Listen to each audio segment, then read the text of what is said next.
श्री सच्चिदानंद सद्गुरु साईनाथ महाराज की जय। श्री सच्चिदानंद सद्गुरु भरद्वाज महाराज की जय। गुरुदेव दत्त। సద్గురు శ్రీ సాయినాథుని యొక్క అనుగ్రహంతో శ్రీ ఆచార్య ఇకరా భరద్వాజ మాస్టర్ గారి యొక్క పర్యవేక్షణలో నిరంతరం జరుగుతున్న ఈ సత్సంగ ప్రక్రియలో భాగంగా భరద్వాజ మాస్టర్ గారు ఊరువాడ పల్లె పల్లెల పట్టణాల్లో కూడా బాబా యొక్క తత్వాన్ని, అంటే ఇక్కడ బాబా యొక్క తత్వం అంటే సద్గురు యొక్క తత్వము. సద్గురు యొక్క తత్వం అంటే ఏమిటి? సనాతన ధర్మంలో ఏదైతే చెప్పబడి ఉందో అటువంటి తత్వాన్ని భరద్వాజ మాస్టర్ గారు తన శ్వాసలోని ప్రతి అణువునందు కూడా ఊరువాడ ప్రచారం చేయడానికి ఉపయోగించారు. ఇంకా మనం మాటల చిన్న ఉదాహరణ చెప్పుకోవాలంటే, తన యొక్క రక్తపు బొట్టుని శ్వాసగా మార్చి భగవతత్వాన్ని అందరికీ అందించి తద్వారా వాటి ప్రయోజనం పొందాలని మాస్టర్ గారి యొక్క ఆశ. ఎందుకు అనంటే, తద్వారా అంటే ఇప్పటి వరకు మనం ఈ అధ్యాయంలో సబూరి అధ్యాయంలో గురించి వివరించుకుంటూ వస్తున్నాం. ఇప్పటి వరకు మనం వివరించుకున్న దాంట్లో ధర్మం అనే విషయం మనకు వస్తుంది. ఇలా భరద్వాజ మాస్టర్ గారు సద్గురు యొక్క తత్వాన్ని మనకి అతి సన్నిహితంగా అందించడం వల్లనే ధర్మం అంటే ఏమిటో తెలిసింది. అంటే సాధనలో ధర్మం ఒకటే పరిపూర్ణత కాదు. ఆ ధర్మాన్ని ఏ విధంగా నువ్వు దాన్ని వినియోగించుకుంటావో, సద్వినియోగం చేసుకుంటావో అప్పుడే పరిణితి సాధించినట్టు. నాకు ధర్మం తెలుసు అంటే ఎట్లా? మన జీవితంలో జరిగే ప్రతి సంఘటనకి, అనుభవానికి ఆ ధర్మాన్ని నువ్వు జోడించుకుంటున్నావా లేదా అనేది మనం ఇక్కడ ఆలోచించాలి. కాబట్టి ధర్మం ఒకటే ఉండడమే ఆధ్యాత్మికతలు ఏదో పరిపూర్తి చెందినాము అనుకోవడం కూడా కాదు. అందుకే ఇక్కడ మాస్టర్ గారు అంటున్నాడు, ధర్మంలో ఒక భాగాన్ని మనం తెలుసుకున్నాము. ఏం తెలుసుకున్నాము? సద్గురు యొక్క సాంగత్యము, సద్గురు యొక్క సాన్నిధ్యము, సద్గురు యొక్క అనుగ్రహం లేనిది ధర్మం యొక్క స్వరూపం మనకు అవగతం కాదు. అవగతమైతే తప్ప ఆచరణ రావడానికి అవకాశం ఉండదు. ఏమిటి ధర్మం మనం తెలుసుకున్నది? చెప్పుకున్నాం, కోపం గురించి వివరించుకున్నాం, దేశం గురించి వివరించుకున్నాం. అందుకని ఇక్కడ ధర్మానికి సద్గురు అనుగ్రహానికి అవినావ సంబంధం ఉంది. సద్గురువు ద్వారా మాత్రమే ధర్మం అనేది, ధర్మం అనేది, ఆ తత్వం అనేది మనకు అర్థమవుతుంది. అందుకని గత వారం ఏం చెప్పుకున్నాం? తద్దిది ప్రణిపాతైన శ్లోకాలను భావం తెలుసుకున్నాం. అంటే పరిపూర్ణమైన సద్గురువును నువ్వు ఆశ్రయించాలని వివరించుకున్నాం. తద్వారా మనకేమవుతుందంటే, ఆయన ఆశ్రయించిన తర్వాత శాస్త్రాలతో మనకు అవసరం ఉండదు. అవసరం లేదు అని కాదు, అవసరం ఉండదు. సాధన చతుష్టయంలో చేయాల్సిన ఆలోచన కూడా రాదు. ఎందుకంటే ధర్మస్వరూపుడు సద్గురువు. ఆ ధర్మం యొక్క స్వరూపుడు సద్గురు అయినప్పుడు తర్వాత ఇంకా సకల శాస్త్రాలు బోధించేది ఏమిటి? ధర్మమే. ఈ సాధన ద్వారా మనం చేసే యోగము, యాగము, లేకపోతే సాధన దర్శనం చేసేది మనకి ఏం నేర్పుతుంది? ధర్మమే. కాబట్టి ఇక్కడ అంటే ధర్మం యొక్క తత్వంలో సిద్ధించేటువంటి పద్ధతి గురించి మనం మాట్లాడుకున్నాం. ఎవడి ధర్మబద్ధంలో అవగాహనతో జీవించగలిగినప్పుడు ఎలా నడుచుకోవాలో మనకి జ్ఞానం కలుగుతుంది. అంటే ధర్మంతో ఉంటే ఏమి సిద్ధిస్తుంది అంటే మనం చెప్పుకున్నామే, అంటే కదా భగవద్గీత భగవాన్ చెప్పిన శ్లోకంలో ఉద్ధరే ఆత్మాత్మనాము, మోక్షం నేనే ఇస్తాను, అనని చింత చేస్తే సరిపోతుంది అంటే ఇవన్నీ కావాలంటే ముందు విశ్వాసం కావాలి కదా. ఆ విశ్వాస స్వరూపుడే ధర్మస్వరూపుడు. అందుకని ఇక్కడ ధర్మ యొక్క తత్వము అంటే ఇక్కడ ధర్మము అంటే ధరించినది, సనాతన ధర్మము. సనాతనంలో అంటే నిశ్చితంగా ఏ విధంగా చెప్పాడో దాన్ని ధరించినప్పుడు మాత్రమే సనాతన ధర్మాన్ని నువ్వు పట్టుకున్నట్టు. లేకపోతే హిందూ ధర్మము, ఆ హిందూ అనే సాంప్రదాయంలో ఏదైతే చెప్పబడి ఉందో, మన ఋషులు ఏదైతే చెప్పబడి ఉన్నారో దాన్ని ధరించినప్పుడు మాత్రమే నువ్వు హిందూ ధర్మంలో ఉన్నట్టు.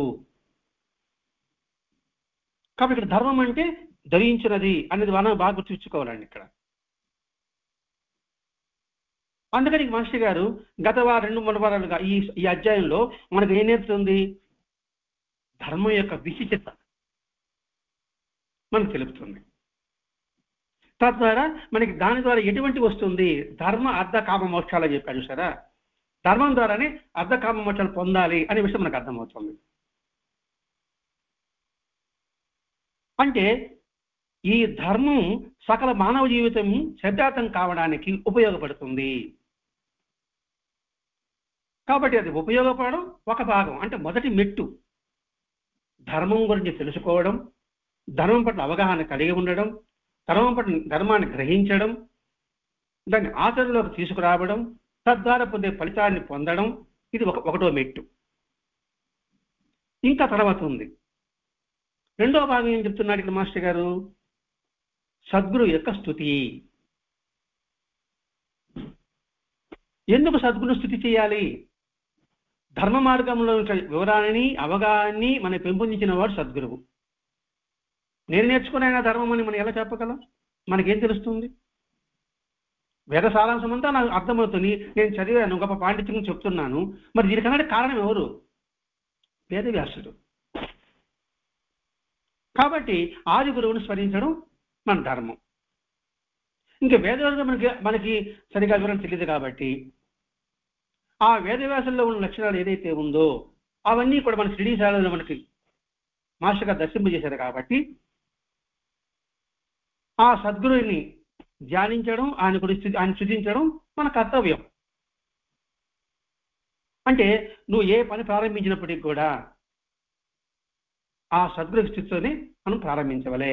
అందుకే పూజలో గురు బ్రహ్మ, గురు విష్ణు, గురుదేవో మహేశ్వర, గురు సాక్షాత్ పరబ్రహ్మ, తస్మై శ్రీ గురవే నమః అనే శ్లోకంతో ఎందుకు ప్రారంభం చేస్తున్నారు అంటే దీన్ని బట్టి మనకు తెలిసింది, మనం తెలుసుకున్నది మన స్వయం కృషి కాదు. కాబట్టి మన స్వయం కృషి, దానిని మన స్వయం కృషి అని చెప్పుకోవడం అవివేకమందామా, మూర్ఖత్వం అందామా? కాబట్టి నువ్వు ఏ పని ప్రారంభించినా గుడిశిస్తూ ప్రారంభించు. దీనికి ఉదాహరణ దాసిగను పోలీసు ఉద్యోగం వదిలేశాడు, వదలమని చెప్పాడు. నాకు తిండి ఎవరు పెడతారే అన్నాడు, నేనే పెడతానన్నాడు. ఇక్కడ నేనే అంటే బాబా యొక్క స్వరూపాన్ని భావించకూడదండి. అంటే ఏమిటి? ఆ హరికథలో మనం చెప్పే ప్రతి ఒక్క భావం వెనుక కూడా బాబా ఉన్నాడు. అలా బాబా ఉండి మనతో అలా పలికించడం వల్ల మనకటి గౌరవము, ఇటు జీవనము. మరి ఈ రెండు ఎవరు పెట్టాడు? ఎవరు? బాబా. అందుకే నేనే పెడతాను అని పదం వాడాడు ఇక్కడ. కానీ మనకేమనిపిస్తుందంటే దాసుగన్ బాబా గురించి చెప్పాడు కాబట్టి బాబా దర్శించారు అని మనం అనుకుంటూ ఉంటున్నాం. బాబా కథలేం చెప్పడు హరికథలో. దాసుగని చెప్పేది హరికథలో బాబా కథలే ఉండవు. మొట్టమొదట గురుస్థితి ఉంటుంది. గురుస్థితి అంటే ఏమిటి? తనను సన్మార్గంలో ఉంచడానికి కృషి చేసిన వాడు బాబా అని బాబా ఫోటో పెట్టుకుంటాడు.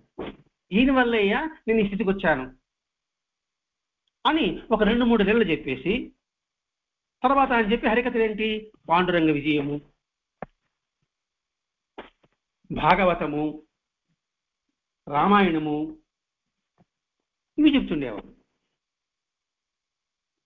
అంటే ఏది భాగవతం చెప్పినా, రామాయణం చెప్పినా, పాండురంగ విజయం చెప్పినా మొట్టమొదటి గురుస్థుతి చేస్తాడు. అంటే ఇక్కడ గురుస్థుతి అనేదానికి ఎంత ప్రాధాన్యత? ఎందుకంటే అతని ద్వారానే మనకి ఇటు స్థితి కలిగింది. ఇది చెప్తున్నాడు, ధర్మం ఒక భాగం అయితే రెండవ భాగం గురువుని నిరంతరం స్మరించడము. ఇది బాబా ఆత్మ చూపించాడు. అల్లా మాలేక్ అన్నాడు, భగవంతుడు యజమాని, ఆయన వల్ల ఇంతటి వాడయ్యాను అని పదే పదే బాబా చెప్తుంటాడు కదండి. దాన్ని భరద్వాజ మాస్టర్ గారు ఏం చెప్పారు? నేను మిఠాయి పట్టణంలో నుండి కాగితం లాంటి వంటరా నేను, మిఠాయి బాబాయ్ అయితే కాగితం నేను అన్నాడు. చూడండి మహాత్ములంతా ఎలా చెప్తున్నాడు. మరి పోతనం చెప్పాడు, పలికించుడు భాగవతం, పలికించేడు వాడు రామభద్రుడు, పలికేడిది భాగవతము, పలికించేడు వాడు రామభద్రుడు. నేను పలికితే అంటే మనం పలికితే ఈ భాగవతానికి విముక్తి కాగలము. ఎందుకు ఆ పదం వాడారు?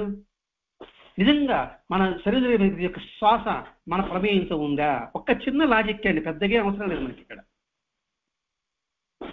మరి అది సరైన శ్వాస ఊపిరిగా మారి మెదడుకి అంది ఒక పదజాలం వచ్చి సందర్భానుసారంగా ఆ పదాలు గుర్తుకు వచ్చి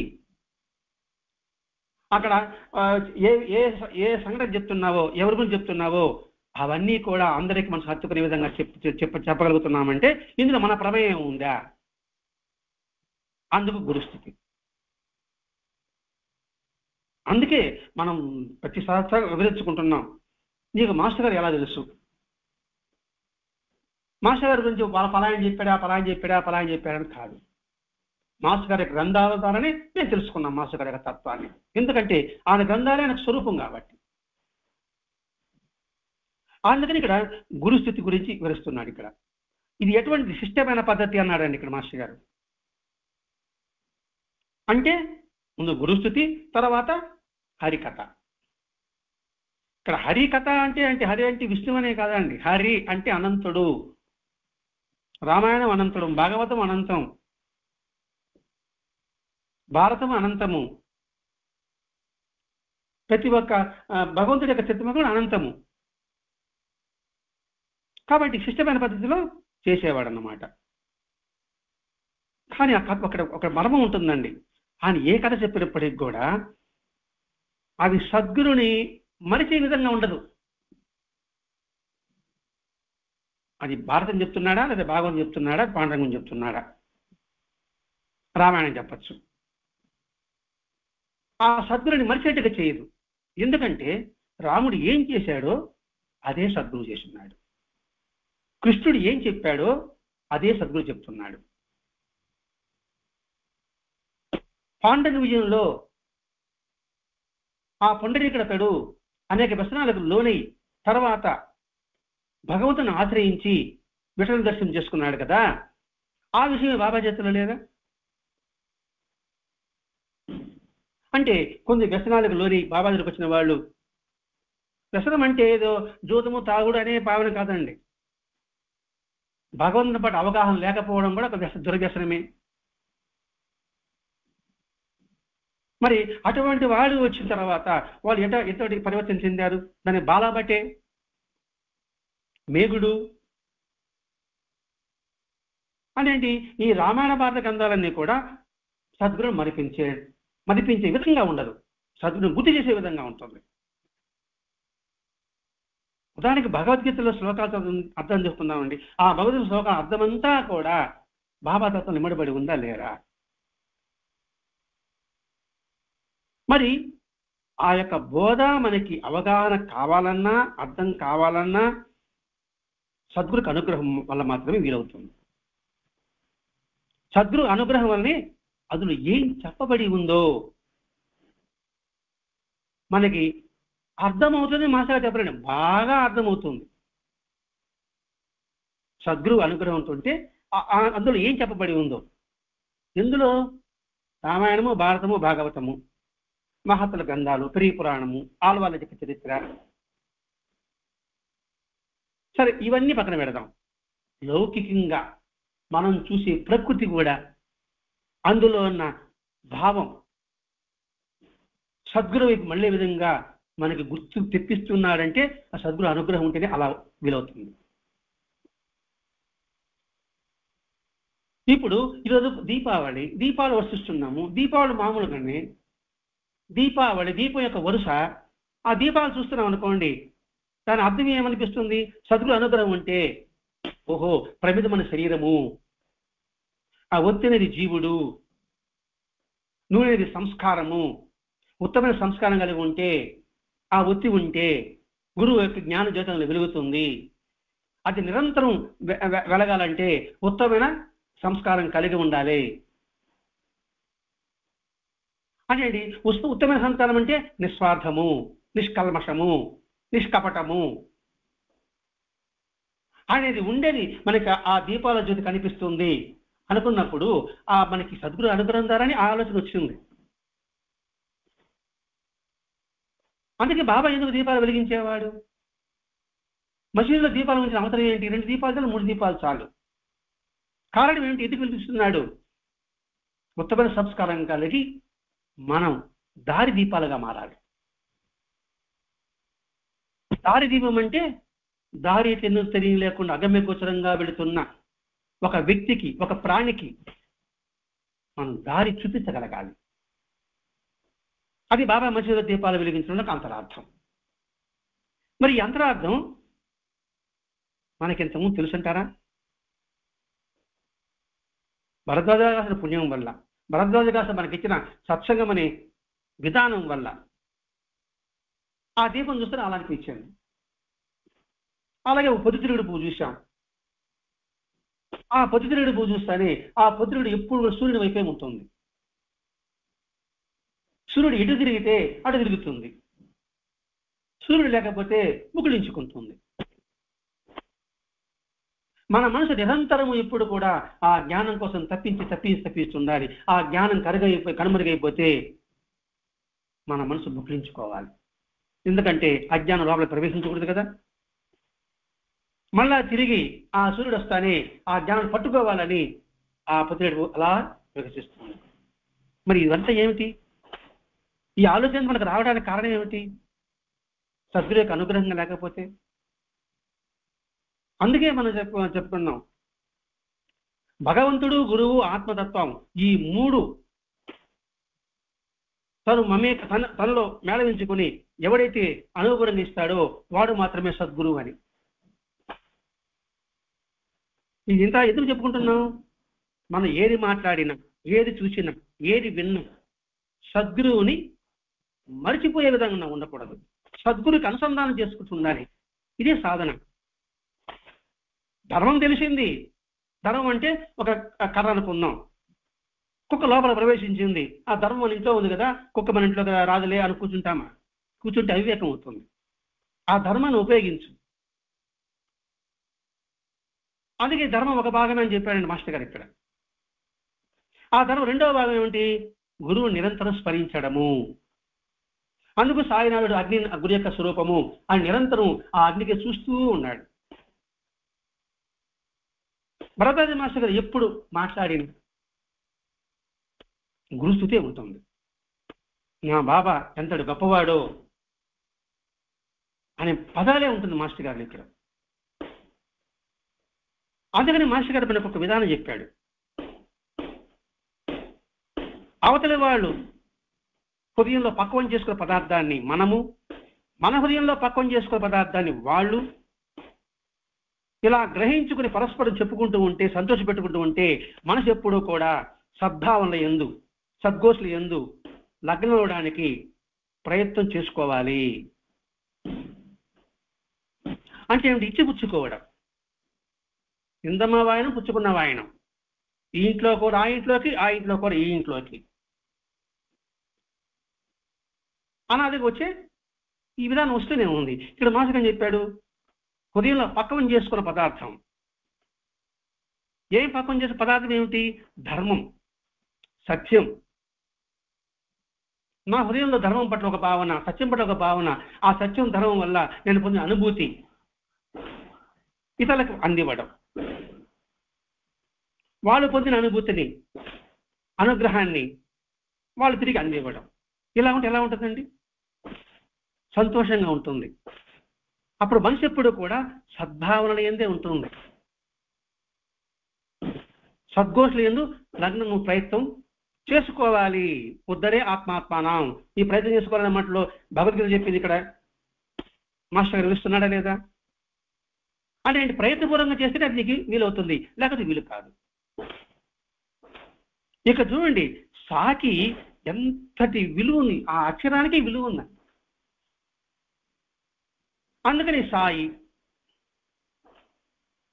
సత్కర్మ, సద్భావన, సద్గోష్ఠి, సత్సాంప్రదాయము, సన్మార్గము, సత్యము,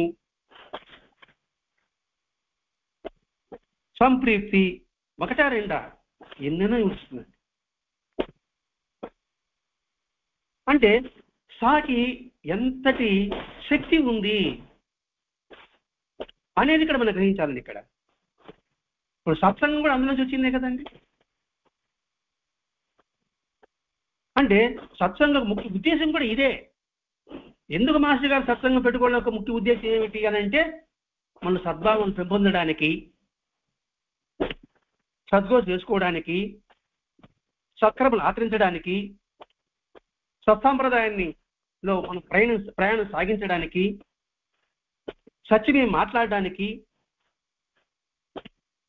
ఇవన్నీ వస్తుంది కదండి. సాత ఎన్ని వస్తాయో ఇప్పుడు చూడండి. సంగీతంలో మొట్టమొదటి ఏది ప్రారంభం చేస్తారు?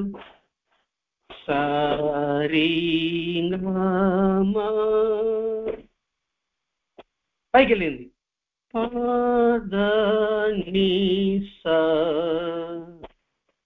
అని కిందకు వచ్చింది.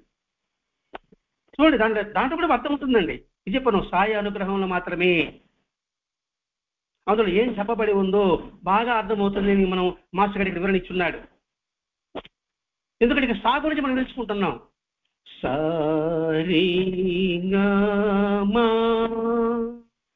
నోరు బాగా తెలుసుకున్నది.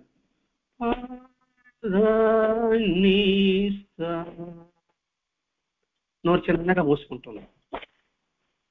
ఏమిటి ఇందులో ఏమిటి ఈ పదిలో భావం ఉంది? సా అంటే సత్వగుణం అనుకున్నాం. ఎప్పుడైతే సత్వగుణం ఉంటుందో మనలో రజోగుణం, గర్వం, మమకారం అన్నీ బయట వెళ్ళిపోతుంది. సా అంటే సత్వగుణం అనుకున్నాం, రీ అంటే రజోగుణం అనుకుంటున్నాం, గా అంటే గర్వం అనుకుంటున్నాం, మా అంటే మమకారం అనుకుంటున్నాం. అంటే ఏంటి? సా ఎప్పుడైతే సత్వగుణం ఉంటుందో ఈ మూడు కూడా బయట వెళ్ళిపోతుంది. మరి ఏమి లోపల ప్రవేశిస్తుంది?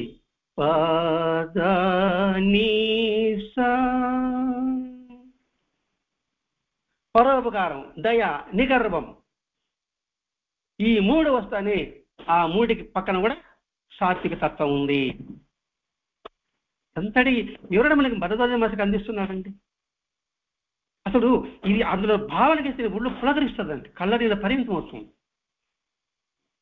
మరి ఇవన్నీ మనకు రావడానికి భరద్వాజ మాస్టర్ గారి అనుగ్రహమే. అంటే ఏంటి? ఇవన్నీ అనుగ్రహానికి ఏంటి? సత్సంగ ప్రయోజనం ఏమిటో, ఆ ప్రయోజనం వల్ల మనకి ఇవన్నీ మనకి అర్థమవుతుంది, లేకపోతే అవగాహన వస్తుంది. ఎలా వస్తుంది?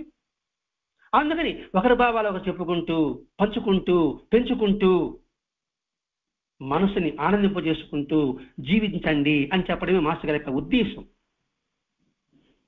అలా అప్పుడు ఏమవుతుంది? నానాటికి సత్వగుణం వృద్ధి పొందుతుంది. అసలీ గుణాలు, రజస్తమ గుణాలు మనలో తగ్గిపోతుంది. లేకపోతే అవి పెరుగుతుంది. అందుకని ఇక్కడ సద్గురు సాన్నిధ్యాన్ని వినియోగించే మార్గాలు సత్సంగం ఒకటి. సద్గురు సాన్నిధ్యం వినియోగించుకునే మార్గం అండి. సద్గురు సాన్నిధ్యం ఉండడం కాదు, దాన్ని వినియోగించుకోవాలి కదా, ఆయన సాన్నిధ్యాన్ని వినియోగించుకోవాలి కదా. అంటే నిన్న ప్రబోధామతను పిలుచుకున్నాం, సాయి చూపు నవ్వు అని. మరి ఆ చూపు నవ్వులను అంతరార్థాన్ని మనం వినియోగించుకోగలిగితే అది మానసిక సత్సంగం అవుతుంది. అందుకని సత్సంగ ప్రయోజనం ఏమిటంటే మనిషి మనీషిగా మారడానికి, మనిషి మహనీయుడిగా మారడానికి ఇది దోహదపడుతుంది. ఇప్పుడు మనకి ఆలంబన ఏమిటి? బాబా చరిత్ర. అది చదువుకుంటున్నాం, పారాయణ చేసుకుంటున్నాం, వారి సూత్రాలు మననం చేసుకుంటున్నాం, చింతన చేసుకుంటున్నాం, మన ఆచరణని నిర్దిష్టం చేసుకోవడానికి ప్రయత్నం చేస్తున్నాం. ఇక్కడ ప్రయత్నం పదం వాడాడండి. ఎవడికి వాడు ప్రయత్నం చేస్తున్నాడు, ఎవడి శక్తి నుంచి వాడు ప్రయత్నం చేస్తున్నాడు. పిచ్చుకు ఎంతవరకు ఎగురుతుందో అంతవరకు ఎగురుతుంది, గద్ద ఎంతవరకు ఎగురుతుందో అంతవరకు ఎగురుతుంది, కాకి ఎంతవరకు ఎగురుతుందో అంతకు ఎగురుతుంది. అంటే ఎగరడం అనేది ఒకటి ఉంది, అలాగే నిర్దిష్టం అనేది ఒకటి ఉంది, ఆచరణ నిర్దిష్టం అనేది ఒకటి ఉంది. అందుకని ఇటువంటి భావాన్ని సత్సంగం ద్వారా సంతోషాన్ని ఒక పక్క అవగాహనని పక్క వాటితో పంచుకుంటుండడం ద్వారా వ్యర్థమైన ఆలోచనలు లోపల ప్రవేశించవు, వ్యర్థమైన మాటలు మనసులోకి రాదు. ఇప్పుడు మన శరీరంలోని వ్యర్థం లోపల ఉన్నంత మనకు బాధ, అది వచ్చేసింది అనుకోండి, తిరిగి ఆ వ్యర్థాన్ని మనం తీసుకుంటామా? శుభ్రం చేసుకుంటామా? చేసుకోమా? ఆ శుభ్రం చేసుకునే విధానం సత్సంగం. అందుకని వ్యర్థమైన ఆలోచనలు ఉండవు, వ్యర్థమైన మాటలు ఉండవు. అందుకే మాస్టర్ గారు చెప్పేవాడు, మొట్టమొదట మన ఇంట్లో కూర్చున్నప్పుడు పిచ్చాపాడి మాట్లాడడానికి రావడానికి వస్తున్న అని వచ్చినప్పుడు డిఫెన్స్ అంటే మొట్టమొదటి ఎదుర్కోవడం. వాడు వచ్చి రాగానే ముందు మనమే కత్తి దూయడం, వజ్రాయుధం. కత్తి అంటే మాట అండి. ఇది మనకి విషయంలో జరుగుతుంది. కొంచెం లోకాభిప్రాయం మాట్లాడకుండా వచ్చి ఉంటారనుకోండి, అప్పుడేస్తే మనమే మొదలు పెట్టాలి. మేము పలానా ఊరి అండి, అక్కడ బాబు వాళ్ళు చెప్పారండి, వాళ్ళ పెద్ద అనుభవాలు జరిగాయండి అని వన్ వే ట్రాఫిక్ మాట్లాడుతున్నాను అనుకోండి, వాడు గ్రహించదలుచుకుంటే ఉంటాడు, మనకి మంచిది, వాడికి మంచిది. గ్రహించినాడు పారిపోతాడు, అది మనకి మంచిదే. అంటే మాత్రం ఇక్కడ ఒక మనకి డిఫెన్స్ ఎలా చేయాలో కూడా విధానం చెప్తున్నాడండి. లేదా ఇప్పుడుండే కాలంలో వెంటనే టక్కని ఫోన్ రాదు, టక్కని ఆ ఫోన్ వచ్చింది చెప్పి గబగబా బయట వెళ్ళిపోవడం. బయట వెళ్ళిపోయి ఏదో కనబడి వాడు చూసి రాలని వాడు వెళ్ళిపోతాడు. ఇది మన పరిధిలో. అంటే డిఫెన్స్ ఎలా చేయాలి, ఎదుర్కోవాలి. ఈ యొక్క దీని విషయంలోనే కాదండి, ప్రతి ఒక్క జీవితంలో ప్రతి సంఘటన కూడా మనం డిఫెన్స్ చేసుకోవాలి. అందుకే ఫేస్బుక్ జనరేషన్ ఫేస్ చేసే జనరేషన్ కావాలి. ఫేస్బుక్ జనరేషన్ ఇప్పుడు జరిగేది ఫేస్ చేసే జనరేషన్ కావాలి. ఆ ఫేస్ చేసే జనరేషన్ మనకి సత్సంగం ద్వారా మనకి సంప్రాప్తిస్తుంది. అంటే ఎదుర్కోవడం, ఏదైనా దానికి కష్టపడాలని సుఖపడి ఏదైనా కావచ్చు కాక పొంగడం అనేది లేకుండా ఉండే సామర్థ్యంలో రావాలి. అది ఇక్కడ మాస్టర్ గారు తను ఏ విధంగా చేశాడో దాన్ని మనం చేసి చూపిస్తున్నాడు. తను విద్యార్థి ఉన్నప్పుడు, ఆ తపోవనంలో ఉన్నప్పుడు, ఇటువంటి సందర్భంలో వచ్చినప్పుడు మాస్టర్ గారు ఏం చేశారు, నేను డిఫెన్స్ చేశాను అన్నాడు. వాడు మనకి బోర్ అంటే వాడు వెళ్ళిపోతాడు, చస్తే వీడిని పోకూడదు అనుకుంటాడు. లేదా ఒకడు విన్నాడు అనుకోండి, మంచిదే, వాడు వెళ్ళిపోయాడు, మనకి హ్యాపీగా ఉండగలుగుతాం. అలా చేసుకుంటూ పోతే మనకి ఏమవుతుందంటే ఈ ప్రపంచం లోపలే వేరే ప్రపంచం ఒకటి మనకి ఏర్పడిపోతుంది. బాహ్య ప్రపంచంలో నుంచి అంతరంగ ప్రపంచంలో మనం ప్రవేశిస్తాం, ఆనందంగా ఉంటాం. చుట్టూ కంచె ఏర్పడిపోయింది, లోపల ఆనందంగా ఉంటాం. చుట్టూ ఎప్పుడైతే కంచె ఏర్పడుతుందో ఇంకా బయట ప్రపంచ సంబంధం ఉండదు. మనం సినిమాకి వెళ్ళాము, తలపడిన బంధించి మార్నింగ్ షోకి వెళ్ళాము, మ్యాట్నీకి వెళ్ళాము, తలపడిన బంధించేస్తారు. ఇంకా బయట ఉండే విషయాలు కూడా మనకేం తెలియదు, లోపల ప్రపంచం ఆనందాన్ని అనుభవించినట్టు. లేదు, ఒక ఎత్తైన కొండ ప్రదేశానికి వెళ్ళాము, ఆ చల్లటి గాలి, ఆ మబ్బులు కొండను తాగుతున్నట్టుగా ఇవంతా భావించుకుంటాం అనుకోండి, బయట ప్రపంచం మనకి తెలియదు. అంటే మనకు ఒక ప్రపంచం ఏర్పడుతుంది. ఆ ప్రపంచమే ఇక్కడ మాస్టర్గా చెప్పడం అండి, ఆ ప్రపంచమే సత్యలోక ప్రపంచం. భూలోక వైకుంఠమగుగాక అని మాస్టర్ గారు చెప్తారు చూడండి. భూలోక వైకుంఠము అగుగాక, ఈ భూలోకమే వైకుంఠం అంటే ఉన్నతమైన భావాలతో కలిగి ఉండడానికి అవకాశం ఏర్పడుతుంది. ఈ విధంగా చేయడం అని అవుతుంది సత్సంగం యొక్క సౌలభ్యం ఏమిటో అనుభవంలోకి రావడం మొదలుపెడుతుందండి. నెలనెల్లగా అనుభవంకి వస్తుందన్నమాట. మరి సత్సంగం ఇంత ప్రయోజనం ఉందా? మొట్టమొదటి అది విసుగ్గానే ఉంటుంది. ఏంటబ్బా ఇది బోరు, ఎప్పుడు ఇదే చెప్తా ఉంటాడు, నిన్న చెప్పాడు ధర్మం అని, ఈరోజు చెప్తున్నాడు ధర్మం అని, న్యాయం అంటాడు, ఇదే పని అనుకుంటుంటాడు. ఆ తర్వాత ఏమవుతుంది, వినగ ఏదో తినగ వేప తీయనుడని లెక్కగా ఆ వింటుండే కొన్ని అవుతుంది. ఆ భావంలోకి మనం ప్రవేశిస్తాం, ఆ భావం మనం ప్రవేశిస్తాం అనమాట. అంతే. అప్పుడేమవుతుంది, అబ్బా ఇంతటి గొప్ప ఫలితం ఈ సత్సంగంలో ఉందా. చిన్నపిల్లవాడికి నాలుగు మీద కారం పెడితే అని మూసేస్తాడు. మెల్లమెల్లగా కారం అలవాటు చేస్తే కారం లేకుండా ఒక ముద్ద దిగుల తర్వాత సత్సంగం కూడా అలాంటిది. ఇందుకోసమే కాబోలు మన పెద్దలు మాట్లాడు, ఓహో ఇందుకోసం కాబోలు మన వాళ్ళు సత్సంగం చేయమని చెప్పింది అంటే మన వాళ్ళన్న పదం వాడారు ఇక్కడ మాస్టర్. మన వాళ్ళంటే ఎవరు? ఆది పురుషులు, మహర్షులు, ఋషులు, తపస్సులు, మహనీయులు. అదే కదా నైమిషారణ్యంలో నిరంతరం సత్సంగం ఎందుకు జరిగింది అక్కడ. పోనీ ఇదే మాట అని ఆదిశంకరాచార్యులు ఎప్పుడు చెప్పాడు? ఆదిశంకరాచార్యులు ఎప్పటివాడు? సత్సంగత్వే నిస్సంగత్వం, నిస్సంగత్వే నిర్మోహత్వం, నిర్మోహత్వే నిశ్చలతత్వం, నిశ్చలతత్వమే జీవన్ముక్తి. మరి ఎందుకు సత్సంగాన్ని పట్ల ప్రాముఖ్యత ఇచ్చాడు? అది మనం మర్చిపోయినాం. ఆయన పూజిస్తున్న శంకరాచార్యులని గొప్పవాడు అంటున్నాం. మరి ఆయన చెప్పిన సులభమైన విధానమే సత్సంగం యొక్క ప్రయోజనం, సత్సంగం యొక్క సౌలభ్యం. ఇదే భగవద్గీత కృష్ణుడు చెప్పాడు కదండి, స్వాధ్యాయ ప్రవచనాభ్యం న ప్రమది తత్తవ్యం అన్నాడు. తెలుసుకో, దాన్ని వివరించుకో, తద్వారా పెంపొందించుకో. అంటే చిన్న మాట చెప్పామండి, దానికి పూర్తి అర్థం కాకుండా మనకు అర్థమైన భాషలో మనం చెప్పుకుంటున్నాం. కాబట్టి ఇక్కడ అనుభవంలో సత్సంగాన్ని మన పెద్దలు చెప్పింది, ఈ భగవద్గీత చెప్పింది సరిపోతుంది.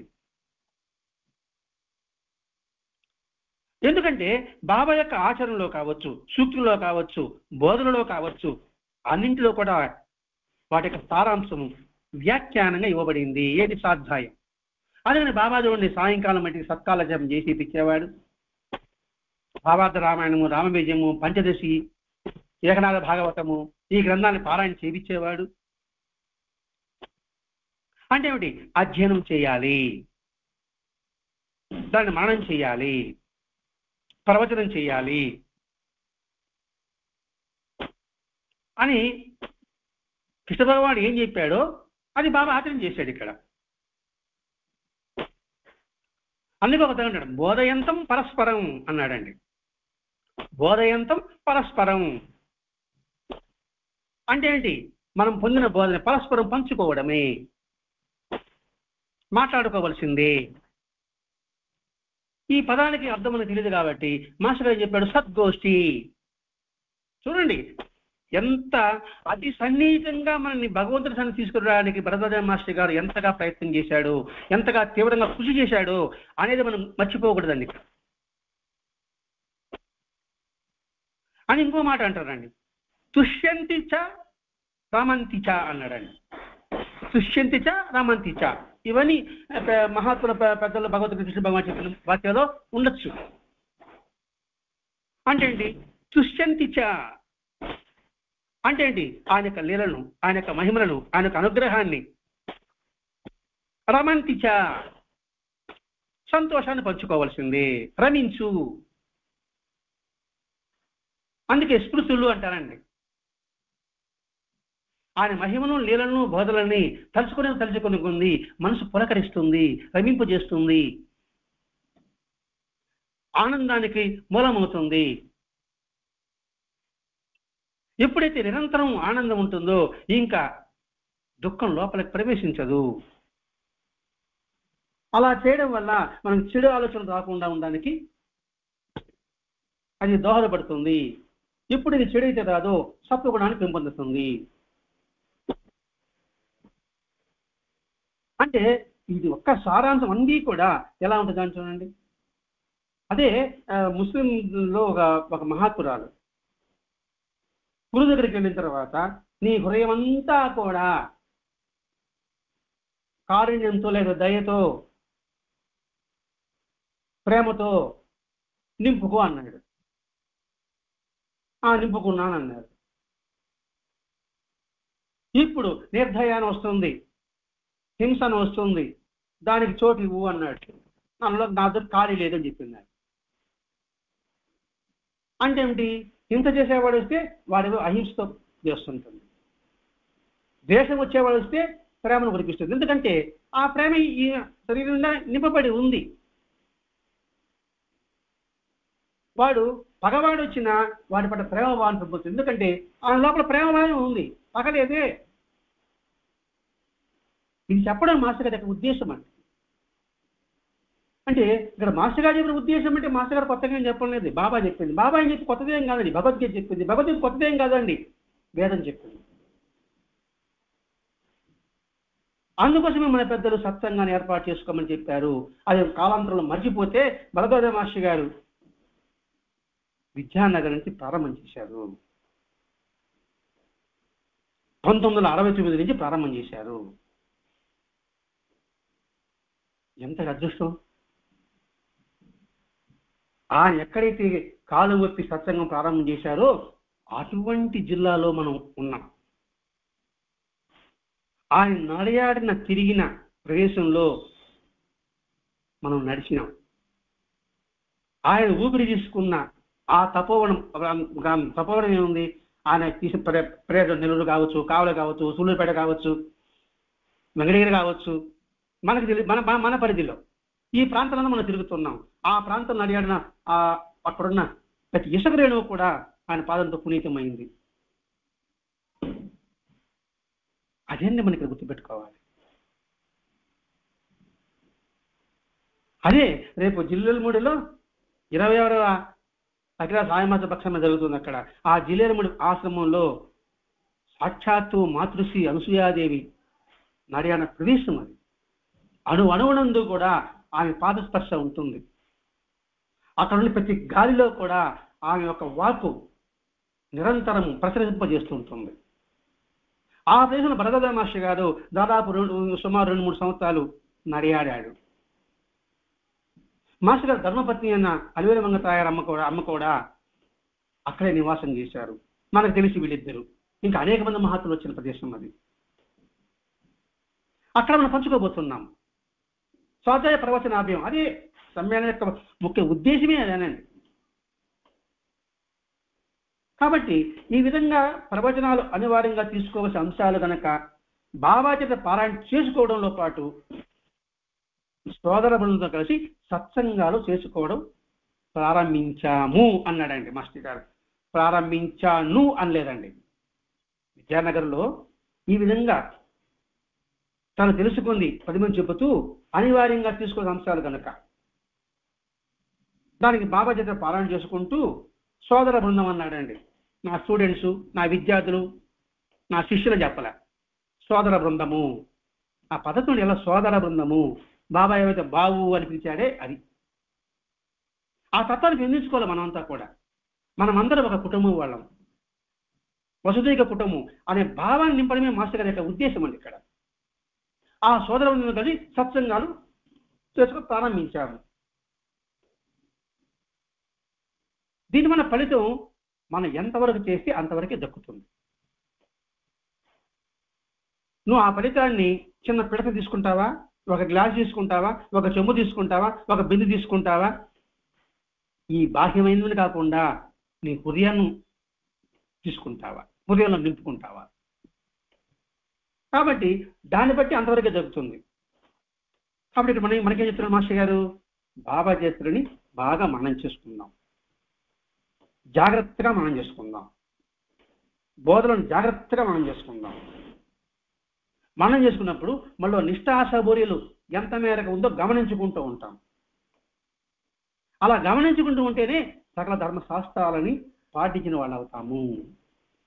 అందుకు శాస్త్రాలతో పని లేదురా, నీకు సాధన అవసరం లేదురా అని చెప్పడం ఉద్దేశం అది. సర్వధర్మాన్ని పరిత్యజ్య మమేకం శరణం రజా అని చెప్పేదానికి అర్థం ఇది. అంటే ఏంటి? పారాయణ బాగా చేసుకోవాలి, నేను బాగా మననం చేసుకోవాలి, బోధన జాగ్రత్తగా మననం చేసుకోవాలి. చేసుకున్న తర్వాత నిష్ఠాసబురితో జాగ్రత్తగా గమనించుకుంటూ ఉండాలి. నిష్ఠ అంటే శ్రద్ధ, సబూర్ అంటే సహనం, అది సంతోషంతో కూడిన ఓడిమి అన్నారు మాస్టర్ గారు. అలా ఎప్పుడైతే గమనించుకుంటున్నప్పుడు సకల ధర్మశాస్త్రంలో ఏది చెప్పబడి ఉందో అది మనం పాటించిన వాళ్ళం అవుతాం. ఈ భావన లేదనుకోండి, ఈ అవగాహన లేదనుకోండి, మనం చేసే ఉపచారాలన్నీ, మనం చేసే పూజ అనుకునేదాన్ని, మనం చేసే ఆరాధన అనుకునేదాన్ని కూడా యాంత్రికంగా జరుగుతాయి. ఎప్పుడైతే యాంత్రికం ఉంటుందో శరీర భావం లోపిస్తుంది. శరీర భావం ఎప్పుడైతే లోపిస్తుందో బాబానే కాదు మరెవరు కూడా రక్షిస్తారని అభయం ఇవ్వలేరు, ఇవ్వబోరు, ఇవ్వబోరు. చూడండి ఎట్లా చెప్తున్నాడు మాస్టర్ గారు. ఖచ్చితంగా చెప్పేస్తున్నాడు. వింటే వినండి, పోతే పోనండి, చెప్పడం నా డ్యూటీ. కాబట్టి భావం లోపం లేకుండా చూసుకోగలగాలి మనం. అందుకే ఈ లోకానికి పిచ్చి పెట్టింది అని కబర్దేవ మాస్టర్ గారు రాస్తారు కదా, బాబా చెప్పినట్టుగా. ఈ లోకానికి పిచ్చి పెట్టింది, అందరూ కూడా కపట మనుషులే ఉన్నారు, వాళ్ళు చెప్పింది నేను వినను, వాళ్ళకి నేను ఎందుకు సహాయం చేయాలి అని ఎందుకు అక్కడ బాబా చెప్పాడు. ఇక్కడ ఇప్పుడు ఈ ప్రవచనం అన్నీ కూడా మన సరైన భావాన్ని నింపడం కోసం మాస్టర్ ప్రయత్నం చేశాడండి. ఇప్పుడు బాబా యొక్క గురువు ఏం కోరుకున్నాడు? నిష్ఠా సబూరి కోరుకున్నాడు. అవి దాని లక్ష్యం అన్నాడు. దాని ఆంతర్యం అంతా ఇదేనండి. అందుకే మన గత 2 అధ్యాయాలు 5-6 అధ్యాయాలను కూడా నిష్ఠా సబూరి గురించి మనం వివరించుకుని ఉన్నాం.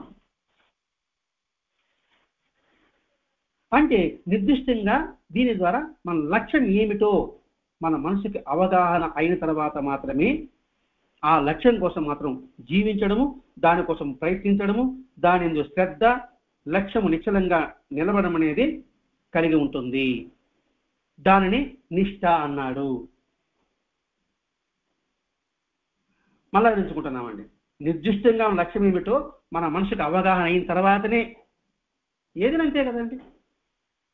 ఒక ఆట ఉంది, ఒక పాట ఉంది, ఒక వంట ఉంది.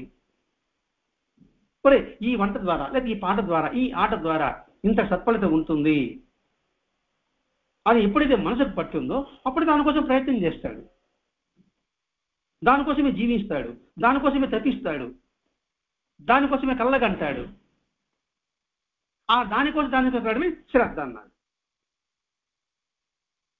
అందుకే అబ్దుల్ కలాం గారు ఏమంటారు? కళలు గాను, కానీ ఆ కళను నిద్రపోనికూడదు.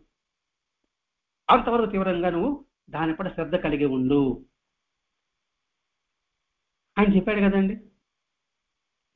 మరి ఈ అవగాహన, ఈ లక్ష్యము, ఈ లక్ష్యం కోసం మనం జీవించాలి, ప్రయత్నించాలి అనే ఆలోచన మనకు దేని ద్వారా వచ్చింది? సత్సంగం పెట్టుకోవడం ద్వారా వచ్చింది, సత్సంగం చెప్పడం ద్వారా వచ్చింది, సత్సంగం వినడం ద్వారా వచ్చింది. అసలు సత్సంగం పెట్టుకోవడం ముఖ్య ఉద్దేశం ఏమిటి అంటే ఒకటి మనం ఇక్కడ వివరించుకోవాల్సింది. మన మనసు సత్యం వైపు, ధర్మం వైపు తిరుగుతుంది. వెళుతుంది చెప్పలే, ఆ వైపు ఆకర్షితులు అవుతాం. ఎప్పుడైతే ఆకర్షితులు అవుతామో దాని పట్ల ఒక అవగాహన కలుగుతుంది. తద్వారా ఏమొస్తుంది చెప్పుకున్నాం, సరిగమ పదనిస, సద్గోష్ఠి, సద్భావనలు, సత్కర్మ, సత్యము అనే ఇవన్నీ వచ్చింది. నిజంగా మన జీవితం సరిగమ పదనిశలో చూసుకుంటూ వెళ్ళగలగాలి. కాబట్టి ఈ సాకు ఉన్న ప్రాముఖ్యత, ఆ అక్షరం ఉన్న ప్రాముఖ్యత ఇక్కడ మాస్టర్ గారు గుర్తు చేస్తున్నాడు. కాబట్టి మనం చూసే దృష్టి, మాట, చూపు అన్నీ కూడా భగవంతుని మరిపించేదిగా ఉండకూడదు. అంటే భగవంతుని మరిచే విధంగా ఉండకూడదు.